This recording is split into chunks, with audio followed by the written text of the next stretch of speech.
Our next site talk is presented by Shannon and is called Nobody's Listening.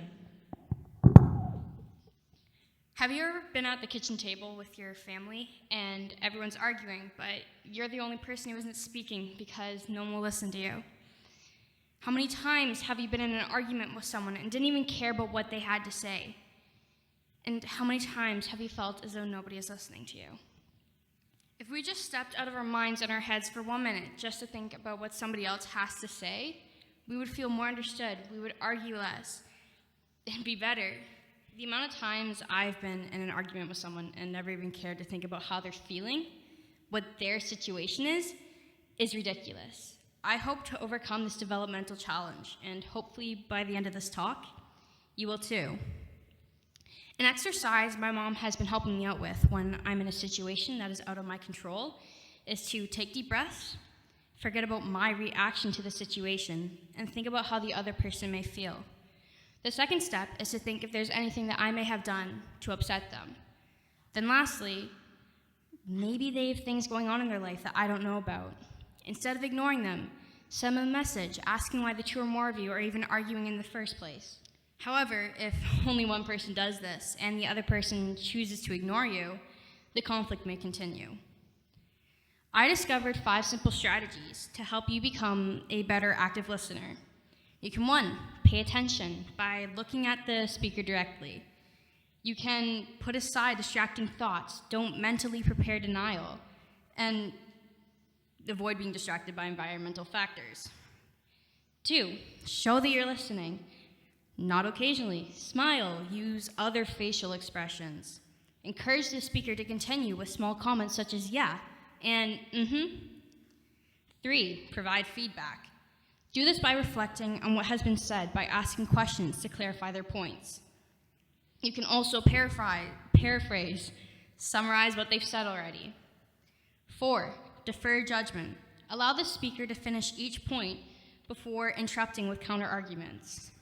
Lastly, 5, respond appropriately, be candid, open and honest with your answers and your responses. Assert your opinions respectfully and treat the other person in a way that you think they would want to be treated.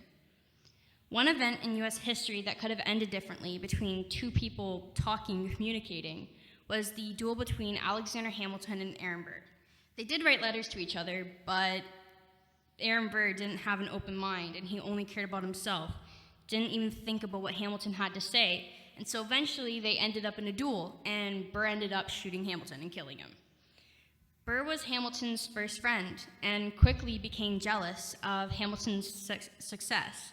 Burr was so focused on Hamilton's career that he completely forgot about all his accomplishments. He eventually got so jealous that he blamed Hamilton to be the reason why he lost the presidential election against Thomas Jefferson. He was enraged, sent him an angry letter, which brought the 2 of them to the duel.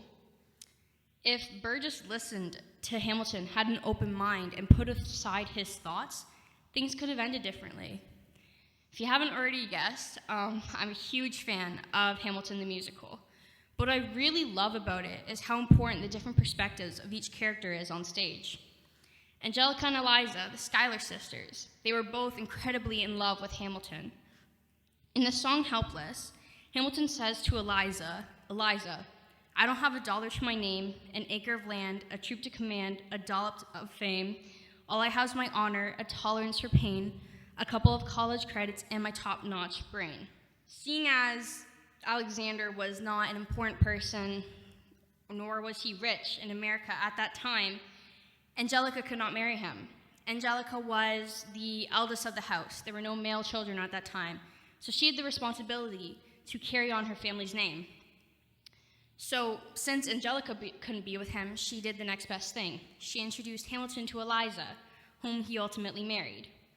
And the song Satisfied, Angelica states, but when I fantasize at night, it's Alexander's eyes, as I romanticize what might have been if I hadn't sized him up so quickly. At least my dear Eliza's his wife, and at least I keep his eyes in my life. Would you want to talk to someone about something you're very passionate about, to someone who looks bored out of their mind, isn't interested, won't make direct eye contact with you? Or talk to someone who looks very interested in the conversation and wants to learn more? Listening and hearing are not the same thing. Hearing requires you to hear the surrounds that surround us, whereas listening requires your attention, your focus, and your concentrated effort, both physically and mentally. Listening to someone makes someone feel important and worth your time. So listen more.